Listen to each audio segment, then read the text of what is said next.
Oh, 1968. I was finally out of college after 6 years of trying not to go to Vietnam, because they didn't send you to Vietnam if you were in college or if you impregnated somebody. And meanwhile, then after 6 years of doing that and finally scraping together and getting a sort of quasi-degree, I was actually branded a 4F, I think it's called, because I bled. I've never bled before or since. My nose bled the entire time I was going through the selective service draft thing. Can you believe it? I was standing there in my underwear just bleeding, and they said, he's a free bleeder. I've never had that happen again before. The stigmata. It was biblical. So I got on a train. I'm going to New York. I'm free. I'm out of college. I'm not going to Vietnam. Woo! Yes. And so what happened is I got a job immediately at Bloomingdale's selling shirts in New York. I checked in and I got my... I'm living in the YMCA at the, it was called the Grand Central YMCA, and then I ultimately lived in the infamous Sloan House. And every night I went and danced at the Stonewall. The Stonewall, the funny thing about then, and I'm going to make this a little bit more detailed than I did before, but the funny thing about life then is that every place played the same music. It wasn't like we had silos then. So you'd go into even like the Stonewall or a gay bar, and they'd be playing Wichita Lineman by Glenn Campbell, and there'd be Marry Me Bill by the Fifth Dimension, and then over there there'd be Steppenwolf going Born to Be Wild, and then you'd have Stevie Wonder going For Once in My Life, but the big one that Barn on the Bayou, of course, but Clarence Clearwater, but the one that always got me and turned me into the snake coming out of the basket was Marvin Gaye's Heard It on the Grapevine. Bum, bum, ba, bum, bum, bum, bum, bum, bum. The problem with New York was that New York was so run down and corrupt at that point that everything, certainly any gay bar, was run by the mafia, and everybody was on the take. So it was very common. It's very funny because, like, for instance, Woodstock was actually a traveling tour, and it happened to be filmed there. It wasn't a standalone incident. And the same is true of the riots at Stonewall. They were always chopping up the jukebox. I'd be in the Stonewall, but it was primarily at the sewer. I really loved the place off of Union Square, if you know New York. It was just south of 14th Street. And it was the sewer, and that was where you'd go downstairs. But what would happen is that right in the middle of Heard It on the Grapevine, here would come, in full regalia, smelling of smoke like a slab of ribs in a hammock, here would come the New York firemen with their axes, and they'd chop up the jukebox. And then you would have these drag queens that were, checking your coats, throwing your coats out like at a rave in the mosh pits, and here would come your coat and everything, and everybody'd leave, and the mafia would have all these limousines lined up to take us to the next place. And this was New York. It was just so run down and corrupt. I loved it. So anytime I'd go to, the Stonewall was all right, but I loved the sewer. And every time I'd be at the sewer, here'd come Warhol and his gang, and everybody thinks that's very impressive now, but the truth is, it wasn't history then, and here comes Warhol and his gang. First of all, none of them were attractive. Joe D'Alessandro was, but I only saw him once. Baby Jane Holzer looked good maybe once, but once she got strung out on, cocaine and heroin, picky. They were loud. They were in a bubble. They only interacted with each other. They had no interest in anyone else. They were just very, very vulgar and very loud and very self-important, and everybody hated them. One night, New Year's Eve, going back, when I left for New York, Mother gave me 4 pills, and she said, take these, they'll take the edge off when you go for a job interview. Well, I knew that Mother had never met she'd never met a legal drug that she didn't find charming. And so I just really took at arm's length the idea that I'm actually going to take one of these pills, in the daytime. And But it's New Year's Eve, and my friend John Ibsen and I say, listen, let's take one of these and we'll go. So we took the pill, and we neither one of us were really drinkers. Who could afford to drink, for God's sakes? I keep asking people that now. Nobody gives me a good answer. And so we're now getting off of the subway right there at Union Square. And as we get off, it's there, and you've got the clock tower, and it just says, like 20 after 11. We're timing it perfectly. And all of a sudden, as we're walking across in the light snow, it couldn't be more idyllic. This pill is kicking in, and he and I are going, ooh. And then all of a sudden, bam, our knees went out from under us. And both of us now were absolutely immobilized from the waist down. In which case we start crawling through the snow. And thank God then, because it was corrupt, they didn't have like locked vestibules of the buildings. So we crawl in, and we're covered in melting snow, and we're huddled over in the corner, and we can see it when it turns midnight. So that's how 68 turned to 69 on me. I phoned Mother the next day, and I said, damn it, Mother, what the hell was that? And she said it was Misoline. Well, I immediately went to the library and looked up Misoline, and it was for psychomotor epilepsy.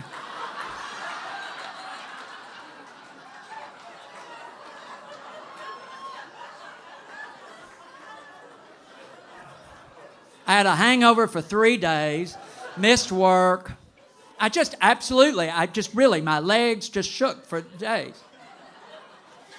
Well, the time finally came that it was time to go back to Dallas. It was going to be my 24th birthday in April, and in March, at the end of March, I decided to go back to Dallas.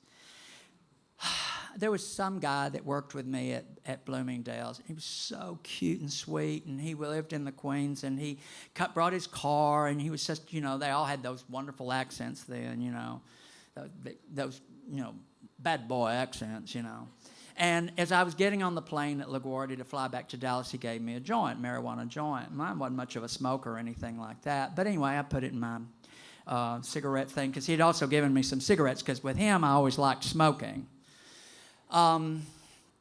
But I get on the plane, and the plane flies from New York to Washington, and then from Washington to Dallas. Well, in Washington it stops, and who, may God strike me dead, sits next to me on the plane but Senator Wayne Morse of Oregon, who was a very, very big anti-Vietnam leader in the Senate. So he was kind of a hero of mine, really, but I hadn't yet become really that politicized.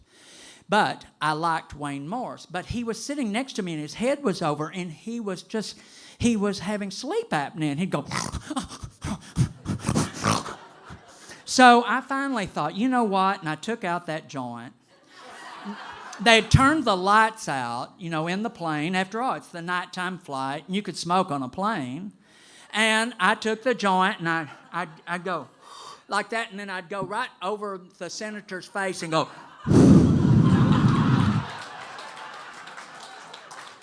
And he'd inhale it in, and then so finally I realized after I'd done it 3, 4, or 5 times, he was going, ooh, oh. See? So, it was a nice thing to have done. What's with this crowd?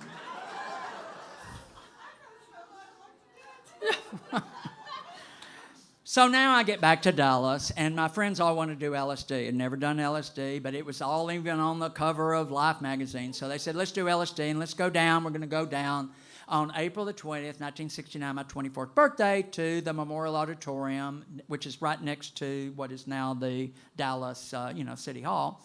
And it's going to be this new rock guitarist from Seattle, Jimi Hendrix. So I take the LSD, and we're all dressed up, and I go down there, and all of a sudden now I'm on LSD, and I'm down there and everything. And it turned out that my friend, who was kind of like my non-sexual lover friend, we've all had one of those, but he's a buddy of mine. And he was going with this girl named Barbara, who had a brief tryst with Jimi Hendrix up in Seattle. So we were able to go backstage. So the very first person that I ever was introduced to, it was just a brief, fleeting moment, but still, I mean, the first time I'm ever on LSD, I'm being introduced to Jimi Hendrix. I thought, well, now there is talk about an inaugural flight.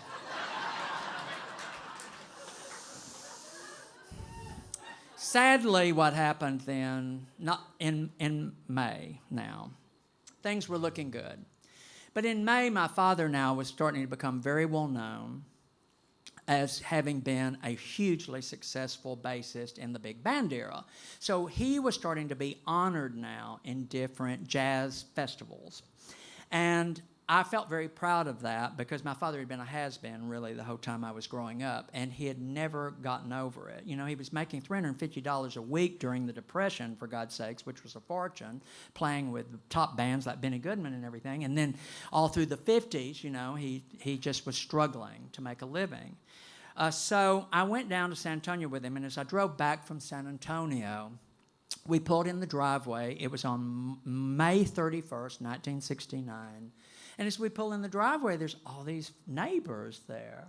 And I look around, and there's just neighbors everywhere. And I said, well, what is it? And they said, everything's gone. Rollins, everything's gone. And they said, Mr. Gillen, we saved your instruments. And they said to me, and my pet at the time was a rabbit named Wanda. And we said, well, we had to put Wanda out of her misery. You know, she was on fire. And I said, on fire? And I looked at the house, and the house looked intact, and then I could see smoke around the windows. And I walked like a zombie up, and I went and opened the door. And when I opened the door, there was nothing there except just charred, verticals sort of indicating where rooms had been. It was gone. It was the only home I'd ever lived in. I was 24 years old, and it's gone. Now fast forward to something that I love sharing this, actually. It happened to be on June the 28th, which is actually the night of the Stonewall riots, meaning that the riots had taken place the previous night in New York, but after midnight, so it was in that morning. And now it's nighttime on the 28th of June, 1969. And I decided, I've been tipped off that they are about to demolish the house, you know, that they're going to tear it down the next day. So I decided that I'm going to take LSD and I'm going to go back and I'm going to spend the night saying goodbye to my childhood home of 24 years. So I do that, and I go back. And when the drug kicked in,